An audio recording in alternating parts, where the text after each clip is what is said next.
Students, welcome back to our YouTube channel Hindi Hiker. आज हम 9वीं कक्षा की पुस्तक क्षितिज भाग 1 का पाठ दो बैलों की कथा का भाग 3 पढ़ेंगे। इससे पहले हम 2 भाग पढ़ चुके हैं, जिसमें हमने पढ़ा कि किस प्रकार हीरा और मोती झूरी के जो 2 बैल हैं ससुराल में उसका जो साला है वो उनको लेकर जाता है और वो वहाँ से भाग आते हैं। फिर दूसरी बार फिर वो उनको लेकर जाता है और फिर उसकी गया की बेटी उनकी रस्सियाँ खोल देती है और फिर वो भाग आते हैं। और रास्ते में किस प्रकार उनका मुकाबला एक सांड से होता है और फिर वो किसी खेत में मटर खाते हुए फिर दोबारा से पकड़े जाते हैं और उनको कांजी हाउस में बंद कर दिया जाता है। अगर आप में से किसी ने वो वीडियो नहीं देखी है तो अवश्य देखें। इस वीडियो के डिस्क्रिप्शन में भी आपको उसका लिंक मिल जाएगा। चलिए आगे पढ़ते हैं।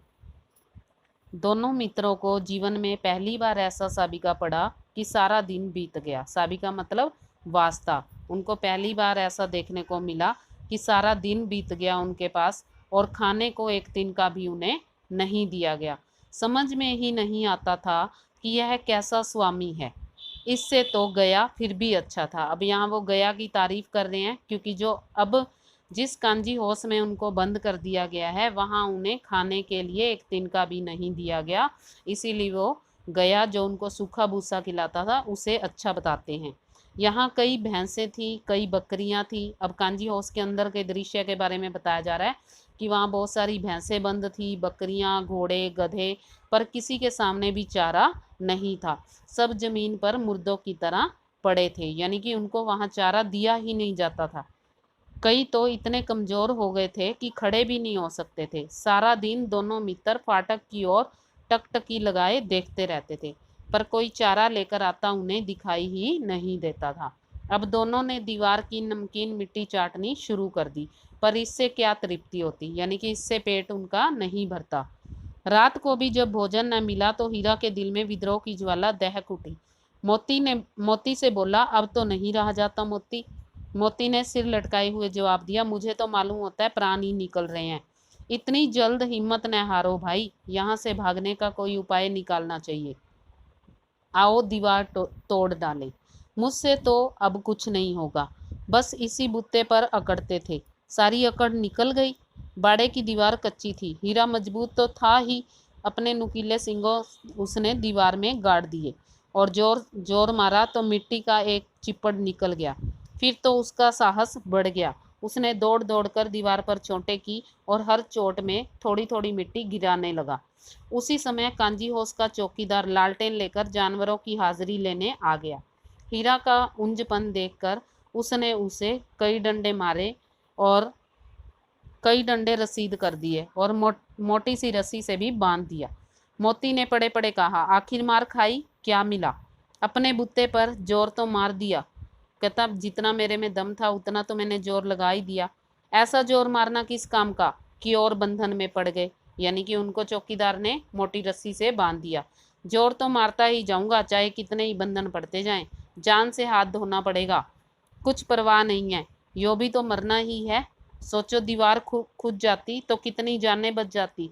इतने भाई यहाँ बंद हैं, किसी की देह में जान नहीं है। 2-4 दिन और यही हाल रहा तो सब मर जाएंगे। हाँ, यह तो बात है। अच्छा, तो फिर मैं भी जोर लगाता हूँ। मोती ने भी दीवार में उसी जगह सींग मारा। थोड़ी सी मिट्टी गिरी और फिर हिम्मत बढ़ गई।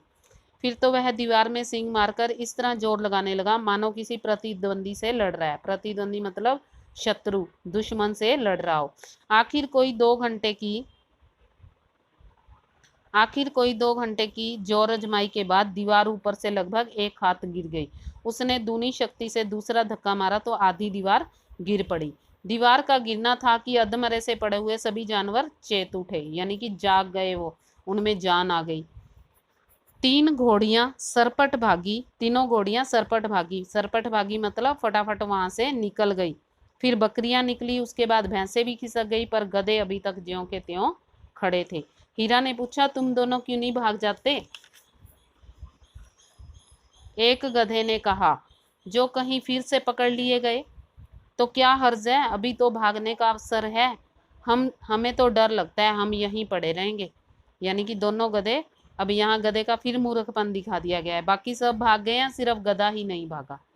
आधी रात से ऊपर जा चुकी थी। दोनों गधे अभी तक खड़े सोच रहे थे भागे या ना भागे, और मोती अपने मित्र की रस्सी तोड़ने में लगा हुआ था। जब वह हार गया तो हीरा ने कहा, तुम जाओ, मुझे यहीं पड़ा रहने दो, शायद कहीं भेंट हो जाए। कहता शायद कहीं हम दोबारा मिल जाएं, भी तुम निकल जाओ, मुझे यहीं छोड़ दो। मोती ने आंखों में आंसू लाकर कहा कि तुम मुझे इतना स्वार्थी समझते हो हीरा। हम और तुम इतने दिनों से एक साथ रहे हैं, आज तुम विपत्ति में पड़ गए तो मैं तुम्हें छोड़कर अलग हो जाऊं? यानी कि आज तुम पर मुसीबत आई है तो मैं तुम्हें कैसे छोड़ सकता हूँ। हीरा ने कहा, बहुत बहुत मार पड़ेगी, लोग समझ जाएंगे यह तुम्हारी ही शरारत है। मोती गर्व से बोला, जिस अपराध के लिए तुम्हें तुम्हारे गले में बंधन पड़ गया, उसके लिए अगर मुझ पर मार पड़े तो कोई चिंता नहीं है। इतना तो हो ही गया कि 9-10 प्राणियों की जान यहाँ से बच गई, सब तो आशीर्वाद ही देंगे। यह कहते हुए मोती ने दोनों गधों को सींग मार मार कर बाड़े से बाहर निकाला और तब अपने बंधु के पास आकर सो रहा, यानी कि हीरा के पास आकर सो गया। भोर होते ही मुंशी और चौकीदार और अन्य कर्मचारियों में कैसी खलबली मची कि इसके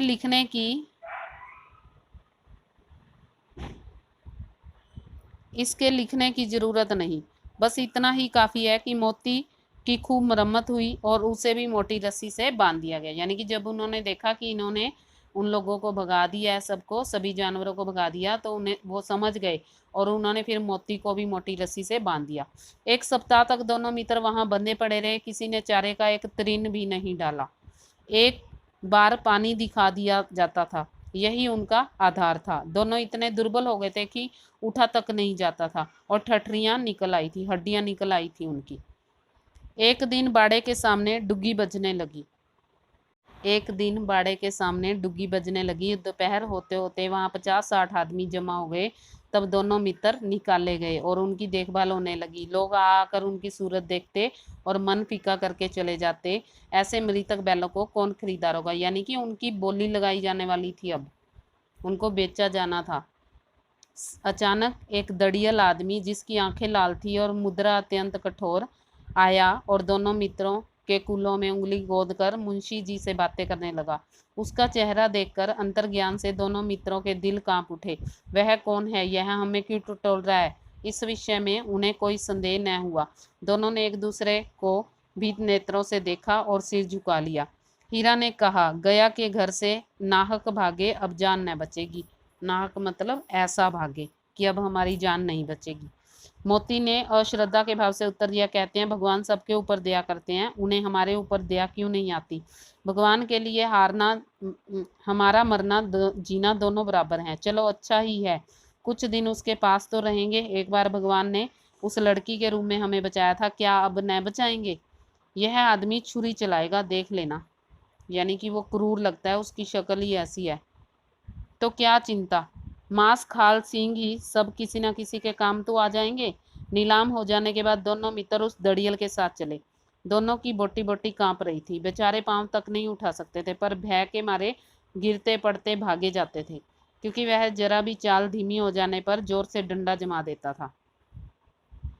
राह में गाय बैलों का एक रेवड़ हरे हरे हार में चरता नजर आया। रेवड़ मतलब झुंड, गाय बैलों का एक झुंड। सभी जानवर प्रसन्न थे, चिकने चपल। कोई उछलता था, कोई आनंद से बैठा पागुर करता था। कितना सुखी जीवन था इसका, पर कितने स्वार्थी हैं सब। किसी को चिंता नहीं कि उसके 2 भाई बंदी के हाथ पड़े कैसे दुखी हैं। यानी कि सब अपने मतलब से काम कर रहे थे। सहसा दोनों को मालूम हुआ कि यह परिचित राह है। उन्हें लगा कि यह रास्ता तो उनका जाना पहचाना है। इसी रास्ते से गया उन्हें ले गया था। वही खेत, वही बाग, वही गांव। प्रति क्षण उनकी चाल तेज होने लगी। सारी थकान, सारी दुर्बलता उनकी गायब हो गई। यह लो, अपना ही हार आ गया। इसी कुएं पर हम पुर चलाने आया करते थे, यही कुआं है। अब उन्होंने रास्ते को पहचान लिया और उस पर वही रास्ता है, यहाँ से वो आए थे। मोती ने कहा, हमारा घर नज़दीक आ गया। हीरा बोला, भगवान की दया है, मैं तो अब घर भागता हूँ। यह जाने देगा, इसे मैं मार गिराता हूँ। नहीं नहीं, दोनों दौड़कर थान पर चलो, वहाँ से हम आगे न जाएंगे। दोनों उन्मत्त होकर बछड़ों की भांति कुलेल करते हुए घर की ओर दौड़े। वह हमारा थान है। दोनों दौड़कर अपने थान पर आए और खड़े हो गए। दड़ियल भी पीछे पीछे दौड़ा चला आता है। झूरी द्वार पर बैठा धूप खा रहा था। बैलों को देखते ही दौड़ा और उन्हें बारी बारी से गले लगाने लगा। मित्रों की आंखों से आनंद के आंसू बहने लगे। एक झूरी का हाथ चाट रहा था। दड़ियल ने जाकर बैलों की रस्सियां पकड़ ली। झूरी ने कहा, ये मेरे बैल हैं। तुम्हारे बैल कैसे? मवेशी खाने से नीलाम किया लिए आता हूँ। मैं तो समझा चुराए लिए आते हो। चुपके से ले चले जाओ। मेरे बैल हैं, मैं बेचूंगा तो बिकेंगे। किसी को मेरे बैल नीलाम करने का क्या अख्तियार, यानी कि कोई हक नहीं है किसी को मेरे बैल बेचने का, अधिकार नहीं है। जाकर थाने में रपट कर दूंगा। मेरे बैल हैं, इसका सबूत यह है कि मेरे द्वार पर खड़े हैं। दड़ियल झुलाकर बैलों को जबरदस्ती पकड़ ले जाने के लिए बढ़ा। उसी वक्त मोती ने सींग चलाया। दड़ियल पीछे हटा। मोती ने पीछा किया। दड़ियल भाग गया। मोती पीछे दौड़ा। गांव के बाहर निकल जाने पर वह रुका, पर खड़ा दड़ियल का रास्ता देख रहा था। दड़ियल दूर खड़ा धमकियां दे रहा था, गालियां निकाल रहा था, पत्थर फेंक रहा था और मोती विजयी शूर की भांति उसका रास्ता रोके खड़ा था। गांव के लोग यह तमाशा देखते थे और हंस रहे थे। जब दड़ियल हार कर चला गया तो मोती अकड़ता हुआ लौटा। हीरा ने कहा, मैं डर रहा था कहीं तुम गुस्से में आकर मार ही ना बैठो। अगर वह मुझे पकड़ता तो मैं बेमारे नहीं छोड़ता। अब न आएगा तो दूर से ही खबर ले लूंगा उसकी। देखो कैसे ले जाता है। जो गोली मरवा दे। मर जाऊंगा पर उसके काम तो न आऊंगा। हमारी जान को कोई जान ही नहीं समझता, इसीलिए कि हम इतने सीधे हैं। जरा देर से नांदों में खली भूसा चोकर और दाना भर दिया गया और दोनों मित्र खाने लगे। झूरी खड़ा दोनों को सहला रहा था और 20 लड़के तमाशा देख रहे थे। सारे गांव में उत्साह सा मालूम होता है, यानी कि सारे गांव के लोग आनंद से झूम उठे थे। उसी समय मालकिन ने आकर दोनों के माथे चूमे। अब मालकिन ने भी दोनों को सहलाया। देखिए किस प्रकार ये दोनों बैल अपने भावात्मक संबंध दर्शाते हैं, अपने मालिक के प्रति कितने वफादार हैं, कैसे वो रास्ते को चुनकर अपने आप घर पहुंच जाते हैं। अगर आपको ये वीडियो पसंद आती है तो इसे लाइक करें, शेयर करें और चैनल को सब्सक्राइब अवश्य करें।